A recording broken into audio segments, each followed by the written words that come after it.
High, welcome back to my new blog. দেখো বেরিয়ে গেছি আজকে সন্ধেবেলাতে, কারণ তোমরা সবাই জানো যে আমার বাড়িতে পুজো ছিল আর অনেক ঘরে লোকজন এসেছিলো, তো কিছুজন চলে গেছে আর যারা যারা আছে দিদি জামাইবু সবাই আছে, আমরা সবাই চলে গেলাম একটু বাজার করতে। কারণ তোমরা সবাই জানো কালকে রাখি, আর রাখি মানে বাজার ঘাট তো করতেই হবে ভাইদের জন্য, বোনদের জন্য আর দাদাদের জন্য।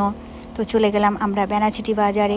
আর দেখো এদেরকে কি অবস্থা, এরা কোনো দিনই পরে না জিন্স, আর আমি এদেরকে জোর করে জিন্স পরিয়েছি। তো যাই হোক, তো সবাই মিলে, কারণ আমি যেরকম সাজবো এদেরকেও সেইভাবেই সাজাই আমি, আমার ভালো লাগে সেটা। আর এদেরকে ফটোশ্যুট করে দিলাম দেখো। তো সবাই মিলে আজকে খুবই আনন্দ করলাম। বাজারে যা ভিড় ছিল আজকে প্রচণ্ড। তো এইভাবেই বাজার করে, তো অনেক রাতও হয়ে গেছিলো, 10:30 11টা বেজে গেছিলো। তো ভাইকে বললাম, ভাই তুই চলে আয় ঝটপট করে গাড়ি নিয়ে, কারণ এত বাজার আমার নিয়ে যাওয়ার মতন ক্ষমতা নাই। তো আজকের জন্য এইটুকুই, টাটা, গুড নাইট সবাইকে।